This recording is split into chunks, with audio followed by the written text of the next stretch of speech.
Okay. This is my own personal reflections. Okay. When I arrived in North Dakota for the first time in 1966 or 67, this building was only 5 years old. It was new and fresh, and it was just the epitome of being modern. And it was designed by the great architect Marcel Breuer, who the nuns, the Benedictine nuns of Annunciation Priory, had hired, and he designed it for them. And you have these V shapes of women with their arms out in prayer. Okay. Behind that, you see that what he saw as like a beehive making honey. Oh. You see those round the things. Yeah. We have the bell tower here, magnificent bell tower, and the nuns lived here. Eventually they created a college in just a few years. Can we walk a little closer? But I'd like you to turn over here. Yeah. When Marcel Breuer was designing it, the story is that he was talking with them about what they wanted. They were very sophisticated women, and he said one of the problems was there's too much beauty here. How do I handle architecturally this unbelievable place? And eventually we'll go into the library where we'll be asleep with a big window, the Missouri River. Cool. There's too much beauty here. Awesome. What a statement. So the architect's kind of known for using really simple materials, isn't he? Well, I think he was representing something called brutalism. Brutalist, yeah, He wants things to look rough. And yeah. For some people, and then when we go to the college part, it looks too rough for some people, and you can see this rough of these rocks. Yeah. And yet he's building a building for women, and why is it for women? It's a nuns, the Priory. Okay, so it's a Benedictine Priory. It's not a chapel. Well, they have a chapel. It's a priory where the women lived. Oh, okay. So those would be like dorms over there. I wouldn't call them dorms. But they're living spaces. That's just where the nuns lived. Okay. And there were a lot of nuns. As people became less and less interested in being nuns, what do you do with this building? So eventually they made a new place for themselves over here. Okay. For a smaller group, and then this became the college. But here's a nice brutalism. Oh, so there's actually like class building administration stuff in here now? For the university? Yes, this is where the president's office is and vice president, and we can go visit him if you like. No, we don't want to go. We don't want to do that? Well, we can't surprise people with a camera. Now I would like to say as we go into this building had a big influence on my life. Okay. Because we had, 1958, it was kind of new. I suppose the first part, 58, then the college part is 62. Yeah. So it was only 9 years old. Okay. There are two chapels. We're going to see the chapel with gold leaf. I thought this was just one of the most beautiful spaces I'd ever seen, and it was very modern, clean. Yeah. Sure. Not boring. Awesome. Let's go in here. Really? See pretty marble things.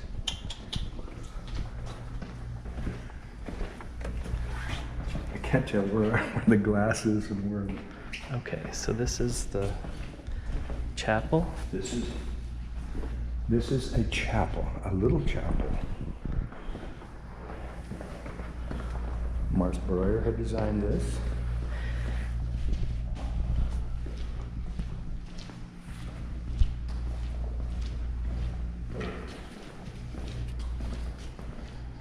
Wow. Here's our altar where the mass takes place. Here's what do you call it? Where preachers preach from pulpit. We can't go up there.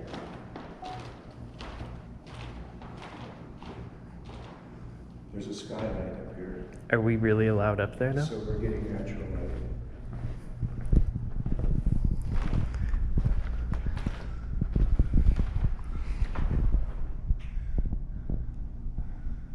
Wow.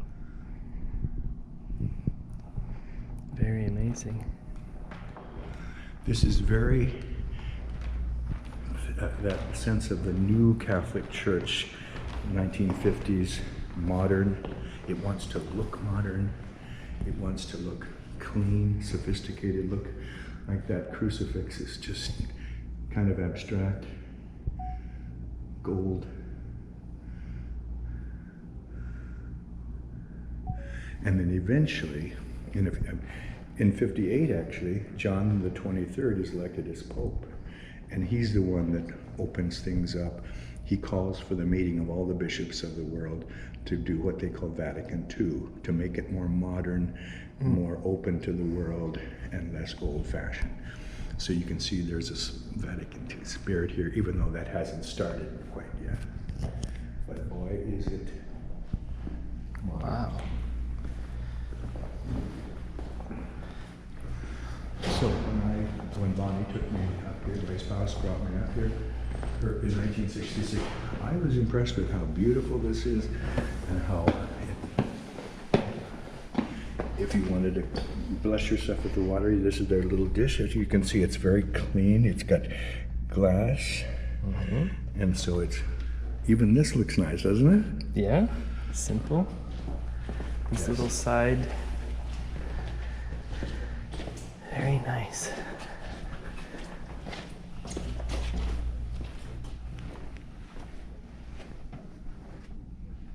Office of the president. See, we have these walls with the basic, what do you call it, concrete blocks. Yeah.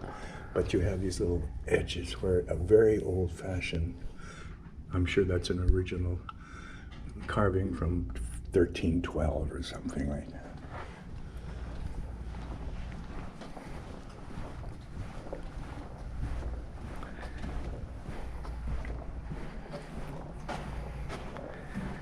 Is the library located in here? No. Now look at this. Oh, wow. Now when he first designed this was an open space. There wouldn't have been any tables or anything like that. It was a courtyard, and the nuns normally wouldn't go out into the world. I don't think they were cloistered, and it was a courtyard where they could walk and outside. None of those chairs were not there. But as the population of nuns decreased, it became more like an obsolete space. And so they've changed. You can see there are tables there now, and anyone could go out there. I don't know how you get out there, but so, and there's a statue, sculpture. You know, sculptures, something you bump into. Oh. I've never been out here because I bet that. And we're gonna get locked in. We might. That's the whole idea. Once they get you in, you can never get out. No, I've never. This is my first time out here because it was always just this closed area that the nuns would use.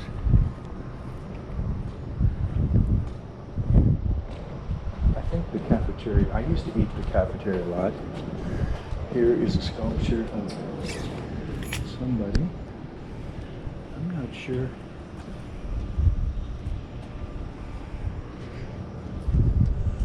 I don't know. I'm sure this is two saints, but I'm not sure. It definitely looks probably Oh, it's 2016. Yeah, see. It doesn't look that contemporary, to be honest. No, it doesn't want to. Bronze. The people who run this place now, the college, are trying to act old-fashioned. Okay. So they would have a semi-realistic statue like this, which would not have been here in 1958 and 60. Yeah. But it's nicely, you can see it's professionally done. It's a good quality. I like these pieces here. Let's see, no. Coming out of the wall. Yes, well that's part of that Breuer look, isn't it? And it's in the shape of something like a cross, and yet it's... Oh, okay. What is it? And yet it's a gutter for the water to go down. That's kind of nice. Wow. And that whole wall is brutal with that rocks. Wow. Very nice. Oh, there's a... That's probably new. statue is in honor of Clem Casey. But he doesn't say what the subject matter is. Oh, right. It doesn't have the title. It says that somebody paid for it.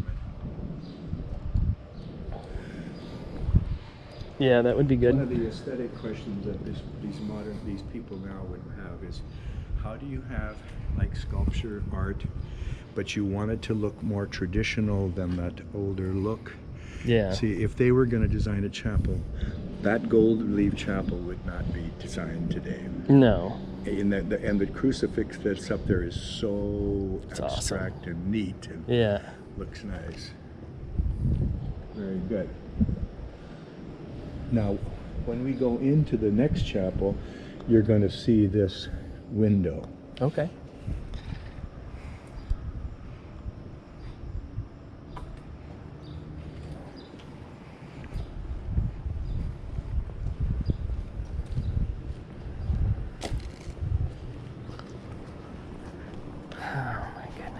I hope when we came in, this place seemed sort of no human being. I hope those people found somebody. Yeah. Now I always thought this corridor was just magnificent. Yeah. The floor, this brown. Look over here, it's slanting. Slightly slanting. The door, those honeycomb configurations.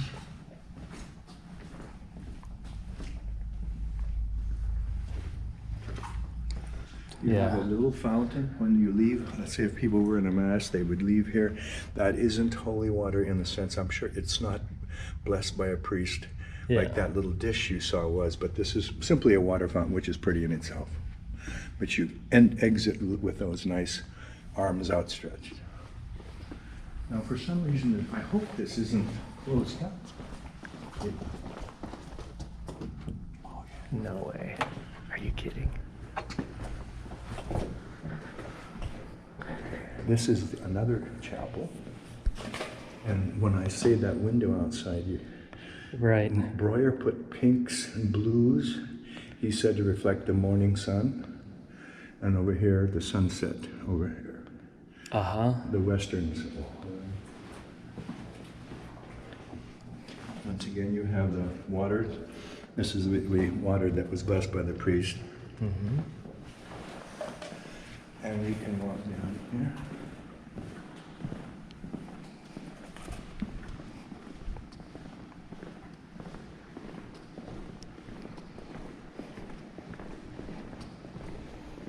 And these, when I first came here, there were a lot of nuns, maybe 50 or so, and this is where the nuns sat for their prayers. So there's it's kind of obsolete now that there are so few nuns, but the place has been taken over now by University of Mary, so for concerts and things. But you can see the seating, every nun had her own space, her own books. Nice. I've played that piano, I've played that organ.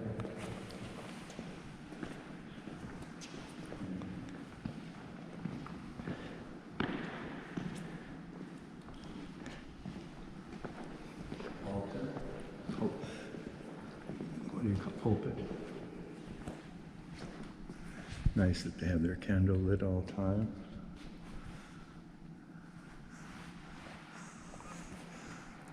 You can see the organ pipes in the back. There was this wonderful sound. When I taught my music class, I would sometimes have a student or somebody who played the organ come in here, and then we would, experience organ in this sacred space and talk about it,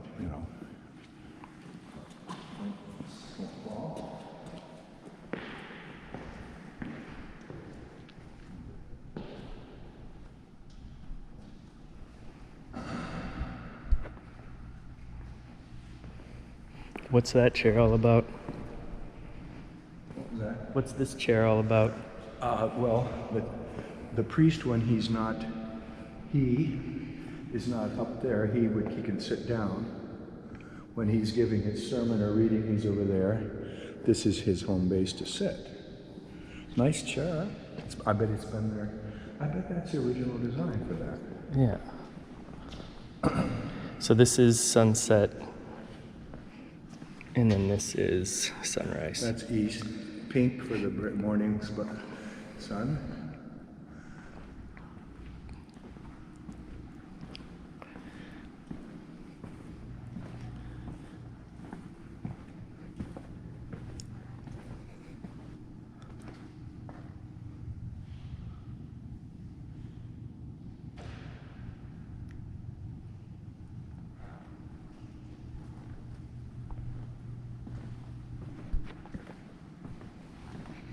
Wow.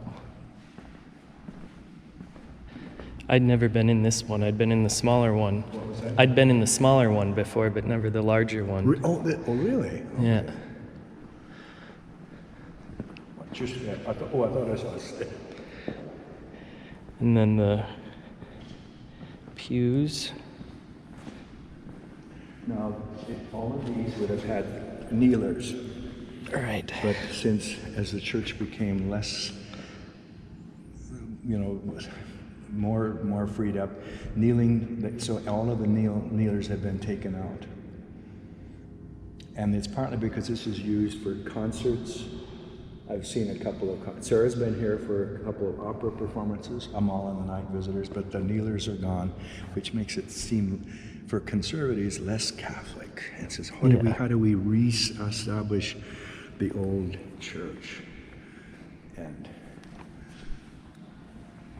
now I'll show you one of my favorite spots and one of my most impressive architectural feats in my community.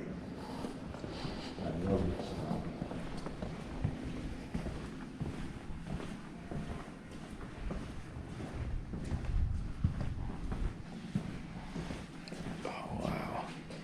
They commissioned an artist from Minnesota to make this sculpture out of wood, and it's always very beautiful in here.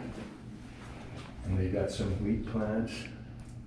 But what impressed me the first time was Breuer decides on a hole in the wall to create that, let that natural light come in here. And it's kind of ancient, kind of primitive, Stonehenge-y feel to it. And I just love that he had this idea. He could have just left it a great big wall. Right. So,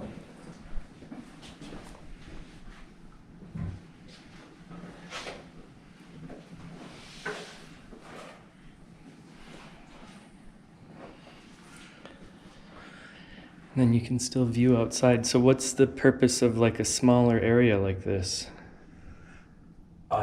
well, some people might think it's a side chapel, but a chapel has to have an altar where the priest can do mass. I would say this is a side meditation room. It's not called a chapel. That's the chapel, and I think it's a side room where you can see people can kneel here. They can read if they want, and for their prayers, a place for prayer, meditation. This light is amazing.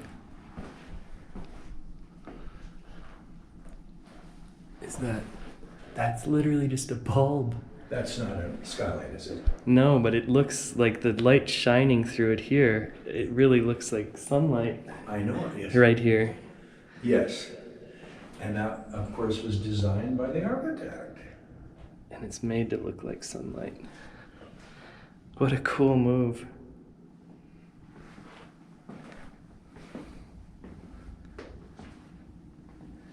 Very cool. Should we make our way out? Sure. And this is where I'm going to give it my 2-minute presentation. Okay, yeah, okay, well, we'll find a spot that's appropriate.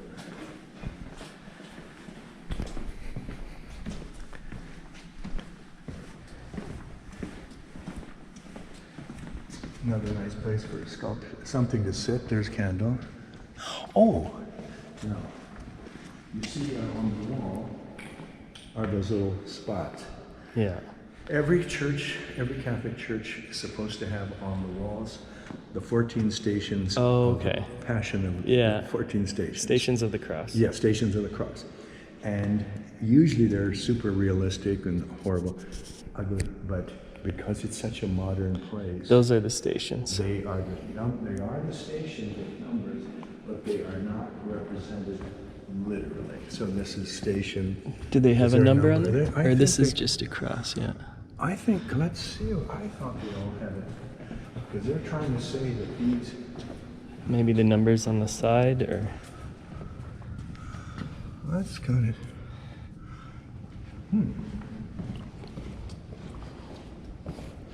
Well, they always kind of follow the same pattern no matter what. They would, yeah, but so somebody should know them. But I'm kind of surprised that the designer said I need to have 14 stations, but and probably met with the nuns and they said leave the numbers off because he designed.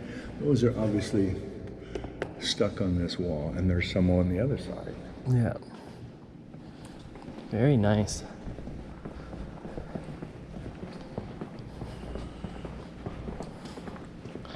Oops. Sorry.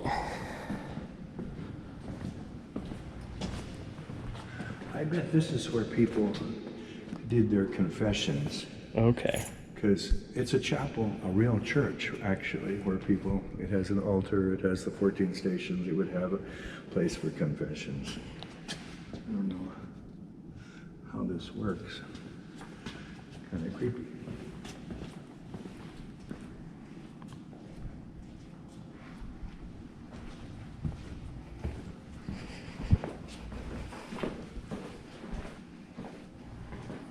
That's holy water, Dad. It's kind of strange that why is it? It's in a thing. It literally says holy water on it. Must be. And as I said, I love this space. Let's walk down here. Here's that hole in the wall that we saw. Looks Right. from this side.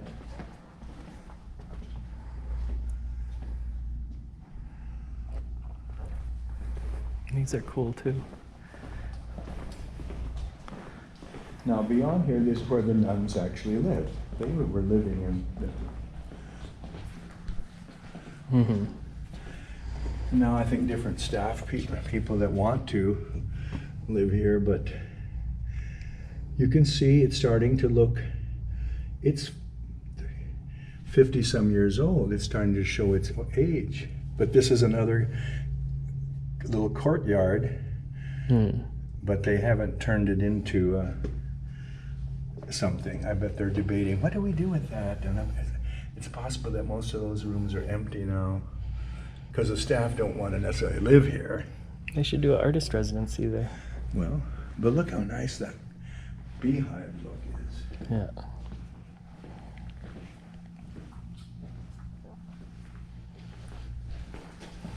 This back.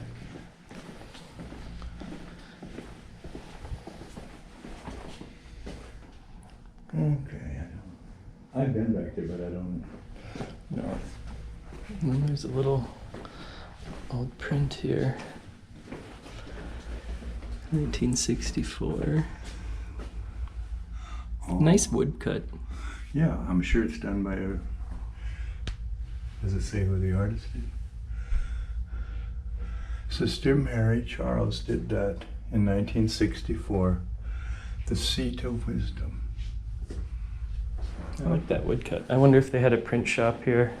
Maybe they had their own print shop or something where they Very could make possible. silk screen and woodcuts and. Because Mary Charles, lived here in 1960. I'm sure she was a nun. Maybe they might have bought that from someplace.